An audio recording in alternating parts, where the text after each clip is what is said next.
వి gold trusted gold buyers తాకట్టులో ఉన్న బంగారాన్ని విడిపించి ఈ రోజు ఉన్న మార్కెట్ ధరకే కొనబడును. మరిన్ని వివరాలకు సంప్రదించండి 7710772020. రోగుల పాలిట సంజీవిన దోహదపడే ఎన్టీఆర్ ఆరోగ్యశ్రీ సేవలు నిలిచిపోయి 13 రోజులు కావస్తా ఉంది. ఆ సేవలను అందించుకునేందుకు వచ్చినటువంటి రోగులకు మాత్రం సేవలు అందకపోవడంతో ఈరోజు ఆ సేవలు చేయలేకపోతున్న హాస్పిటల్ నిర్వాహకులు అందక రోగులు ఉచ్చువాతపడ్డారు. ఈ పరిణామాలన్నీ కూడాను కూటమి ప్రభుత్వం కొలువు తీరిన తర్వాత ఏవైతే ఎన్టీఆర్ ఆరోగ్యశ్రీ నెట్వర్క్ హాస్పిటల్కు బకాయి ఉన్న 2500 కోట్ల రూపాయల విషయంలో కాలబేరానికి దిగడం, నెట్వర్క్ హాస్పిటల్ యాజమాన్యాలన్నీ కూడా ఇప్పటికే మెరుగైన వైద్య సేవలు అందించి ఆ పథకాన్ని అమలు చేసిన నేపథ్యంలో కేవలం 250 కోట్లే ఇస్తామని చెప్పడం, వాటిని అంగీకరించినటువంటి నెట్వర్క్ హాస్పిటల్ అన్నీ కూడా ఈరోజు విజయవాడలో ధర్నా చౌక్ నిర్వహిస్తున్నారు. కాకపోతే జిల్లాల్లో కూడా ఈ సేవలు నిలిచిపోయినటువంటి హాస్పిటల్ మాత్రం సేవలు అందించలేకపోతున్న దిగులు మాత్రం హాస్పిటల్ నిర్వాహకులు అంటే యాజమాన్యంలో ఆవేదన వ్యక్తం చేస్తుంటే సేవలు అందక మాత్రం రోగులందరూ కూడాను చాలా ఇబ్బందులు పడే పరిస్థితి. ప్రస్తుతం ఎన్టీఆర్ వైద్య సేవలు అందనటువంటి ఈ తరుణంలో సంజీవన భావించినటువంటి ఆ వైద్య సేవలు ఎలా ఉండేవి?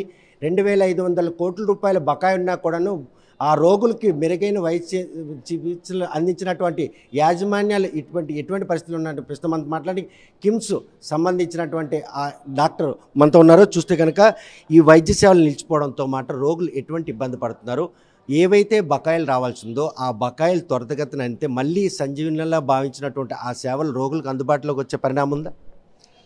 సో నమస్తే అండి, నా పేరు డాక్టర్ రవి సంతోష్. కిమ్స్ శ్రీకాకుళం హాస్పిటల్కి నేను యూనిట్ హెడ్గా చేస్తున్నాను. అయితే ఎన్నో సంవత్సరాలుగా మనకి ఈ స్కీమ్ అనేది రన్ అవుతుంది. పేషెంట్లు వస్తున్నారు, వాళ్ళకి అవసరం ఉన్న ఉచిత సేవలు అన్నీ కూడా మనం అందిస్తూ ఉన్నాము. వాళ్ళు చాలా సంతోషంగా ట్రీట్మెంట్ తీసుకుని వెళ్ళిపోవడం అనేది జరుగుతుంది. కాకపోతే వాళ్ళకి ట్రీట్మెంట్ చేసిన మాకు ప్రతి నెల గవర్నమెంట్ దగ్గర నుంచి ఎంతో కొంత అమౌంట్ అనేది వస్తూ ఉంటే మాకు కూడా ఉత్సాహంగా అనిపించేది.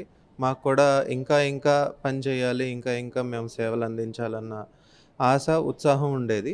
ఈ గత కొన్నాళ్ళుగా పేమెంట్లు అనేది సరిగ్గా రాకపోవడం మూలంగా మేము అందించే సేవలన్నీ ఉచిత సేవలు, అది ఎలా చారిటబుల్ ఆర్గనైజేషన్ లాగా మారడం లాగా కనపడుతుందన్నమాట మాకు.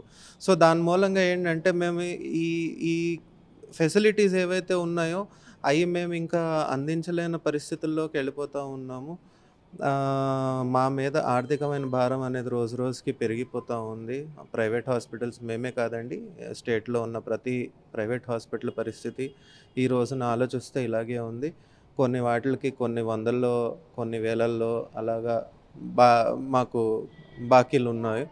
సో మా ఆశ ఏంటంటే మాకు రావాల్సిన డబ్బు అనేది కరెక్ట్ టైంకి మాకు గవర్నమెంట్ కనుక చెల్లించగలిగితే మేము మా సేవల్ని 100% పేషెంట్స్కి ఇవ్వాలని కోరుతున్నాము.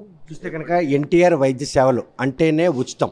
ఆ ఉచితం నేపథ్యంలో ముందు ఇన్వెస్ట్మెంట్ చేసి ఆ వైద్య సంబంధించి చికిత్స అందించి అధునాతన పరికరాలతో కూడుకున్నటువంటి మెరుగైన వైద్యం ఆ రోగికి అందించారన్నటువంటి సాటిస్ఫాక్షన్తోనే ఈరోజు నెట్వర్క్ హాస్పిటల్ అని నడిచి ఏళ్ల తరబడి నుండి బకాయిలు ఉన్న పెండింగ్లు రాకపోవడంతో హాస్పిటల్ మూసుకునేటటువంటి పరిణామాలు కూడా చోటు చేసుకున్నాయి.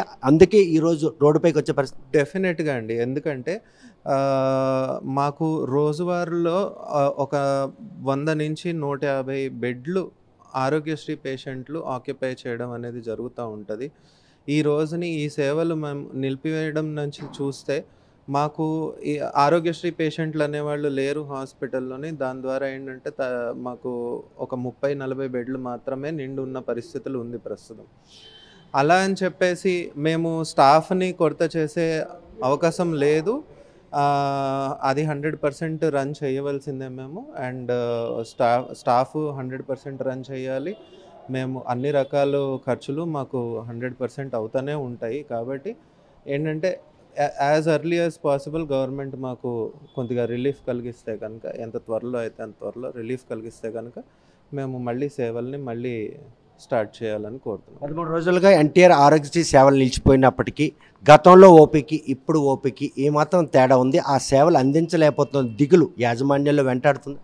డెఫినెట్గా అండి, ఎందుకంటే ప్రతి స్టాఫ్ కూడా మాలో మేము అలవాటు పడిపోయి ఉన్నాం. రోజు సేవలు అందించి ప్రతి స్టాఫ్ కూడా మా వాళ్ళు ఈ రోజునే నిలిపివేసిన 13 రోజుల నుంచి ఎంతోమంది స్టాఫ్కి రోజు ఉండే పనుల్లో ఒక 20-30% పని కూడా లేకపోవడం. దాంతో ఏంటంటే మా దగ్గరకు వచ్చి, సార్ ఎప్పుడు మేము సేవలు మనం మొదలెడతాము, ఎప్పుడు మాకు చేతులారా పని ఉంటుంది, చేతి నిండా పని ఉంటుంది అని అడగడం అనేది మాకు రెగ్యులర్గా జరుగుతూనే ఉంది. సో డెఫినెట్గా యాజ్ ఎర్లీ యాజ్ పాసిబుల్ దీనికి ఒక సొల్యూషన్ వస్తుందని మేము కోరుతున్నాం. ఎన్టీఆర్ వైద్య సేవలు నిలిచిపోయిన విషయం రోగులకు తెలియదు, జనం కూడా తెలిసే పరిస్థితి అయినప్పుడు కూడా ఇప్పుడు ఆ సేవలు వినియోగించుకునేందుకు హాస్పిటల్కి క్యూ కట్టే పరిణామం ఉందా? కొంతమంది అయితే డెఫినెట్గా వస్తూ ఉన్నారండి. రెగ్యులర్గా ఈఆర్ అంటే ఎమర్జెన్సీ రూమ్ గడప దాకా వచ్చిన తర్వాత వాళ్ళు సేవలు కోరుతూ ఉన్నారు. అయితే మేము వాళ్ళకి చెప్పడం అనేది జరుగుతుంది. ఇలాగ 13 సంవత్సరాల నుంచి 13 రోజుల నుంచి మనకి ఈ ఫెసిలిటీ అనేది నిలిపివేశామని చెప్పేసి. దాంతోటి వాళ్ళు చాలా అంటే ఆశ కోల్పోయి కొన్నిసార్లు బయటికి ప్రైవేట్ హాస్పిటల్స్ నుంచి బయటికి వెళ్ళిపోయి గవర్నమెంట్ హాస్పిటల్స్లో ట్రీట్మెంట్ అనేది చేయించుకోవడం అనేది జరుగుతూ ఉంది. అక్కడ కూడా ఏంటంటే ఓవర్ క్రౌడింగ్ అయిపోయి కరెక్ట్ టైంకి ట్రీట్మెంట్ జరగకపోవడము, అక్కడ ఉన్న సదుపాయాలకి కరెక్ట్గా లేకపోవడము, దీని ద్వారా పేషెంట్లు అనేవాళ్ళు చాలా చాలా చాలా సఫర్ అవుతున్నారండి. వాళ్ళు మా దాకా వచ్చి రిపీటెడ్గా మాకు చెప్తా ఉన్నారు ఏమనంటే, మీరు ఈ ఫెసిలిటీ అనేది తాత్కాలికంగా ఆపడం మూలంగా జనాలు అనేది చాలా ఇబ్బంది పడుతున్నారు అని చెప్పేసి.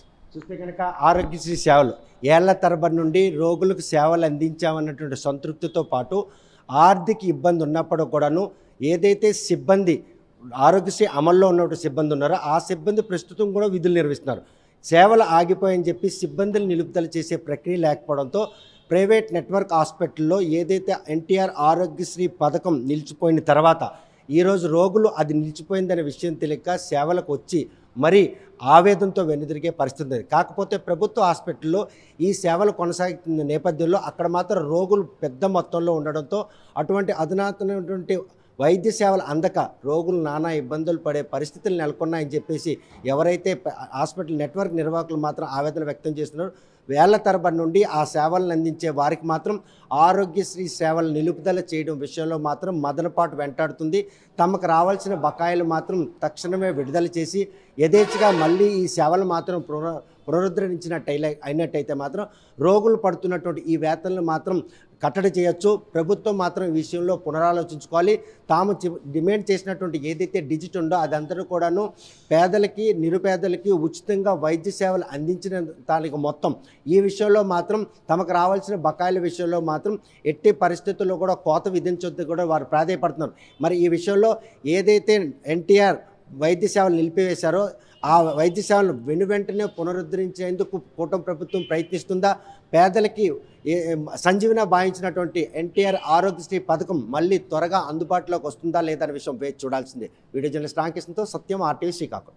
తెలుగులో న్యూస్ కి ఫాస్టెస్ట్ యాప్ ఇప్పుడు టోటల్లీ న్యూ అవతార్లో జస్ట్ 5 seconds లో కంప్లీట్ న్యూస్. సోషల్ మీడియాలో ట్రెండ్స్ కి one stop solution. Live TV app voice search option తో ఇప్పుడే డౌన్లోడ్ చేయండి లేదా అప్డేట్ అయిపోండి. యాప్ లింక్ డిస్క్రిప్షన్ లో ఉంది.